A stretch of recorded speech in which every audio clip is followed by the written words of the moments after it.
हिंदुस्तान की शान, शेर मैसूर टीपू सुल्तान, इनके ताल्लुक से मैं कुछ बताना चाहूंगा।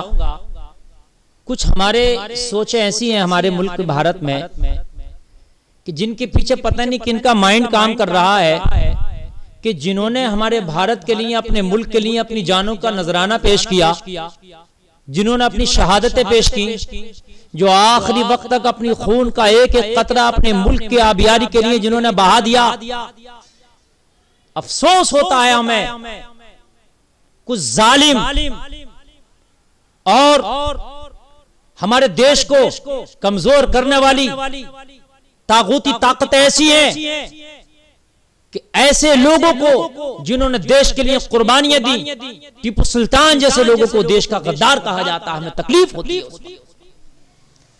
अगर टीपू सुल्तान देश का गद्दार है तो कसम खा के कहता हूं फिर पूरी हिंदुस्तान के अंदर कोई देश का वफादार नहीं।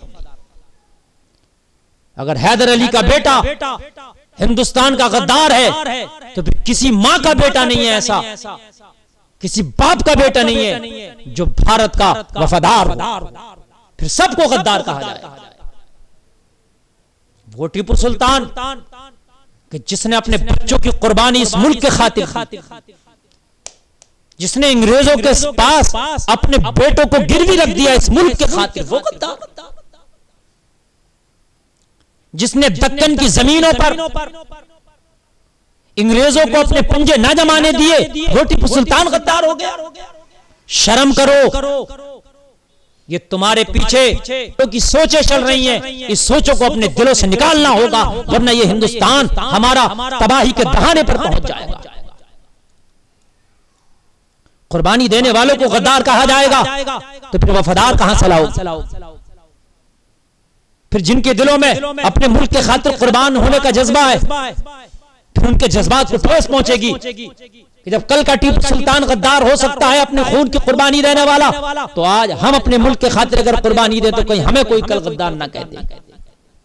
फिर तो कल को कोई मीर अब्दुल हमीद को भी गद्दार कहे जाए, अशफाकुल्लाह खान को भी कोई गद्दार कहने वाला खड़ा हो जाएगा। जब गोडसे को देशभक्त कहा जा सकता है तो फिर इनसे और क्या उम्मीद रखी जा सकती है? जिसने दक्कन की जमीनों से इन गोरों को लताड़ा था, जिसने दक्कन की जमीनों की हिफाजत की, और अगर कुछ दोगले उसकी जमात में ना होते, कुछ कुर्दोगलू उसकी जमात में ना होते, कुछ बिकने वाले मीर जाफर जैसे, मीर सादिक जैसे उसकी जमात में ना होते, तो शायद टीपू सुल्तान ने बहुत पहले गोरों के कदमों को, उनके नापाक कदमों से हिंदुस्तान की पवित्र जमीन को साफ कर दिया। कान खोल के सुने, वो टीपू सुल्तान शेर मैसूर कि जिसने अपने आखिरी वक्त तक लड़ता रहा और पूरी दुनिया को अगर एटमी ताकत में अगर मिसाइल का सबसे पहला कोई इजाद करने वाला है तो शेर मैसूर, शान हिंदुस्तान, हैदर अली का बेटा वो टीपू सुल्तान ही है, जिसने दुनिया का सबसे पहला मिसाइल बनाया, दुनिया का सबसे पहला जिसने रॉकेट बनाया। एक अंग्रेज को मैं पढ़ रहा था, उसने लिखा है कि टीपू सुल्तान के शहादत के बाद उनकी लाइब्रेरी से हमें कुछ मखतूतात और कुछ उनकी तसनीफात हमें हासिल हुई। हम उसको इंग्लैंड ले गए, हमने जाके जब उनका मुताला किया तो मिसाइल का फार्मूला एक किताब में उनका लिखा हुआ था। हम उस फार्मूले को पढ़ते रहे, हम चाहते तो उस फार्मूले पर काम करना, लेकिन कईयों साल रिसर्च करते रहे।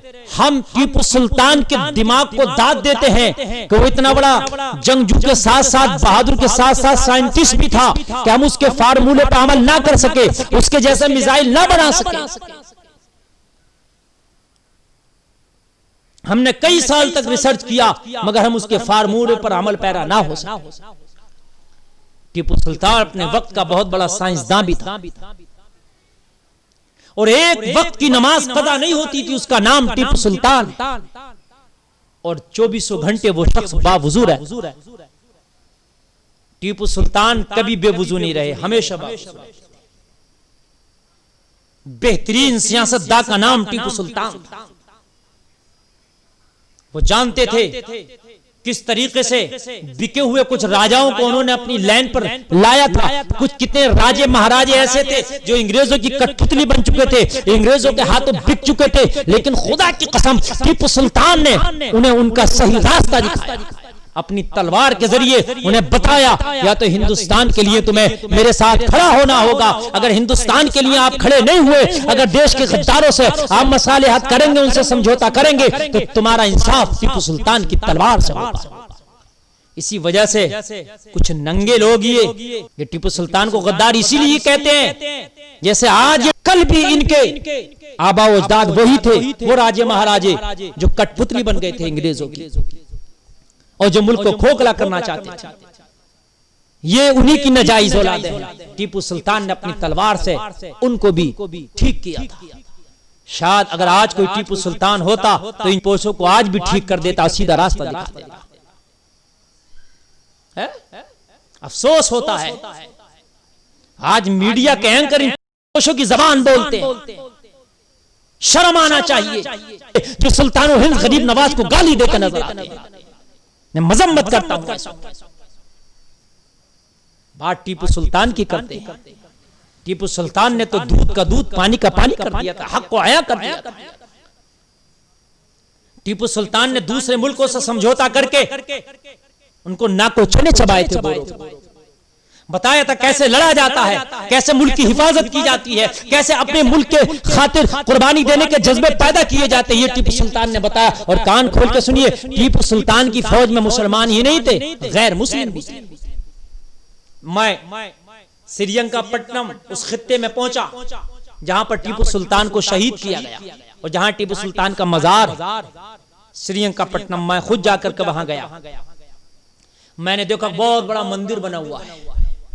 मैंने पूछा ये मंदिर कैसा है? लोगों ने बताया हजरत ये टीपू सुल्तान के ही जमाने में बना था। उन हिंदू भाइयों के लिए टीपू सुल्तान ने बनवा दिया था जो उनकी फौज में थे और उनका मजहब हिंदू था, अलग थे। टीपू सुल्तान को उनके मजहब से कोई मतलब नहीं था, कोई उनके ऊपर सख्ती नहीं थी कि वो अपने मजहब से हटें। टीपू सुल्तान ने कहा आप अपने मजहब पर रहो, अपने मजहब पर रह करके हम अपने वतन की हिफाजत कर सकते हैं। जो जिस मजहब पर है वो अपने मजहब पर रहे। टीपू सुल्तान ने उनके मंदिर के जो है मुआवनत की और उनके मंदिर को अपनी मदद से बनवाने के बाद में और कहा तुम अपने मंदिर में अपनी तरह अपनी इबादत करो, हम अपनी तरह इबादत करेंगे, लेकिन हम वतनी भाई हैं। गोरों के लिए हम भाई भाई सगे भाई की तरह है। तुम्हारा मजहब अगरचे हिंदू है, मेरा मजहब अगरचे मुस्लिम है, मजहब अलग है, हमारी इबादत गाहों में अलग अलग मजहब पे हम अपनी तरह से इबादत करेंगे, लेकिन जब गोरों के मुकाबले में खड़े होंगे तो हिंदू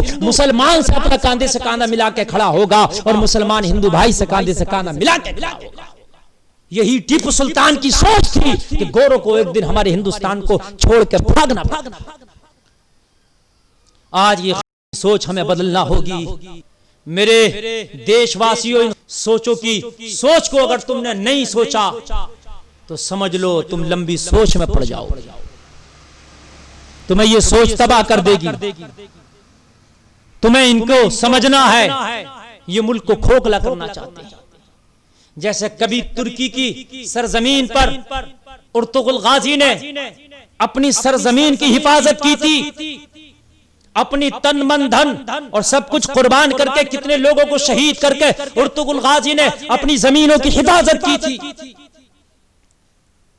ऐसे ही मुल्क हिंदुस्तान में उर्तुगुल गाजी का किरदार अदा करते हुए टीपू सुल्तान ने अपनी भारत की जमीनों की हिफाजत की।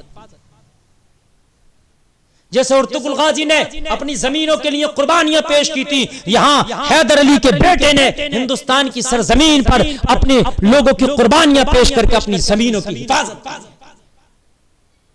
और एक जुमला देखे गए, 1000 दिन की गीदड़ की जिंदगी से एक दिन की इज्जत की शेर की मौत बेहतर होती है। ये जुमला टीपू सुल्तान का दिया। अल्लाह ताला उस शेर की कब्र पर अपनी रहमत की बारिश फरमाए और इन सोच से हमें बचाए। इस सोच से हमें निकलना होगा। टीपू सुल्तान कल भी इस हिंदुस्तान का बेटा था, आज भी है। कल भी हिंदुस्तान को इस टीपू सुल्तान पर नाज था और आज भी है और क़यामत तक हमें अपने इस शेर पर नाज रहेगा। अल्लाह ताला हमारे बच्चों के अंदर भी अपने देश के लिए मर मिटने का जज्बा फरमाए।